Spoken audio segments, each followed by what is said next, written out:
الحمد للہ رب العالمین۔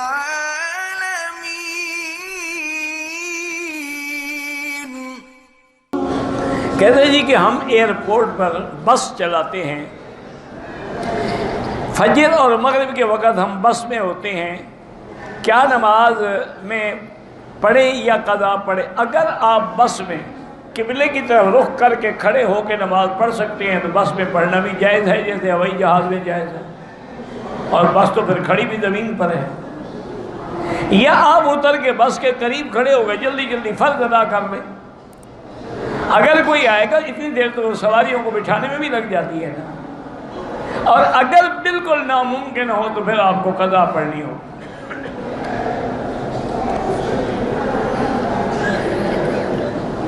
میرے بیٹے کا نام شعیب ہے، پڑھائی کرتی لیکن روز بروز اور بھی کی طرف جا رہا۔ اللہ ہدایت دے، آپ پڑھتے رہیں، مایوس نہ ہوں۔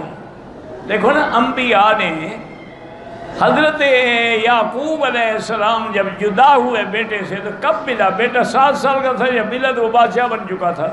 تو اللہ کی مرضی ہے، جب چاہے دعا منظور فرمائے، لیکن اس کا فائدہ ضرور ہوتا ہے، یہ ناممکن ہے کہ نہ ہو۔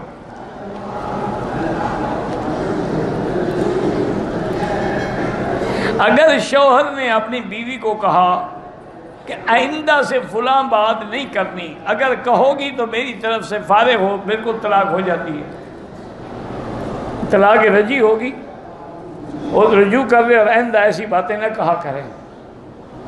بعض ائمہ کہتے ہیں کہ طلاق تو نہیں ہوتی، ایک قسم کی ایک قسم ہے، اور کفارہ قسم 10 مسکینوں کو کھانا کھلائے۔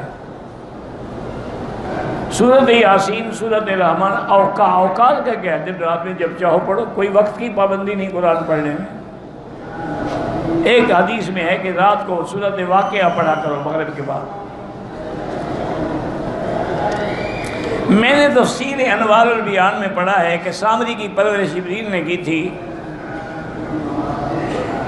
بالکل ٹھیک بات ہے، صحیح روایات میں ہے، بلکہ علماء نے لکھا ہے کہ دیکھو، سامری کی تربیت کی جبریل نے، وہ کافر بنا، اور موسیٰ کی تربیت کی فرعون نے، وہ نبی بنا۔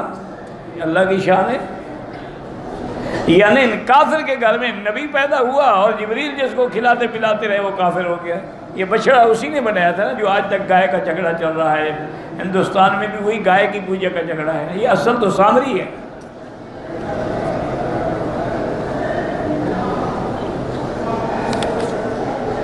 رزق کو اللہ کو معلوم ہے کہ میں نے حساب لگایا، استخارہ کیا ہے، مجھے تمہارے نصیب میں دور دور تک رزق نظر نہیں آیا۔ مولوی کے نصیب میں ہے رزق، اس کو یہ پتہ ہے۔ اللہ کے بندے، اللہ یرزق من یشاء، جس کو چاہے دیں، جس کو چاہے نہ دیں۔ اللہ یبسط الرزق، کسی کو پتہ نہیں لگتا کہ رزق کہاں کہاں دور تک رکا ہوا ہے۔ مولوی کو کہو یار تم وہی لے کے آؤ، آدھا آدھا کر دیں گے، پتہ تو لگے نا کہاں رکا ہوا ہے۔ لے آتا ہے مولوی کے نہیں لے آتا، جھوٹ بول رہا ہے۔ اس کو کہو تمہیں پتہ لگ گیا نا میرا رزق فلاں جگہ رکا ہوا ہے، جا کے لے آؤ، آدھا تمہارا آدھا میرا۔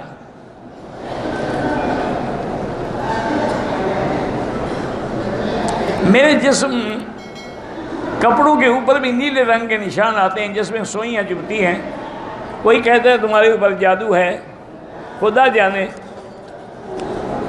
بہرحال گزارش یہ ہے کہ سورۃ البقرہ ٹیلی فون میں فیڈ کر لیں، ہیڈ فون لگا کے سنا کریں۔ میں پریشان رہتا ہوں تو حسبنا اللہ و نعم الوکیل پڑھا کرو۔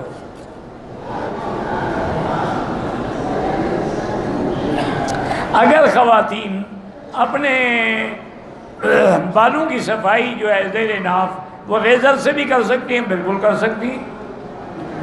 مقصد تو صفائی کرنا ہے، کسی چیز سے کریں۔ کہتے ہیں کہ بیوی کو اگر ایام حیض ہیں تو آدمی بیوی کو بوسہ دے سکتا ہے، جہاں بوسہ دو گے وہاں تو حیض نہیں ہوتا نا، کوئی حرج نہیں۔ یہ مذاق کی بات نہیں ہوتی، الحمدللہ۔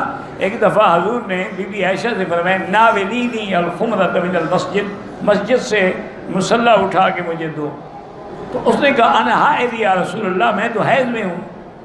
اور الحیضۃ لیست بیدک، کہ حیض تمہارے ہاتھوں میں ہے۔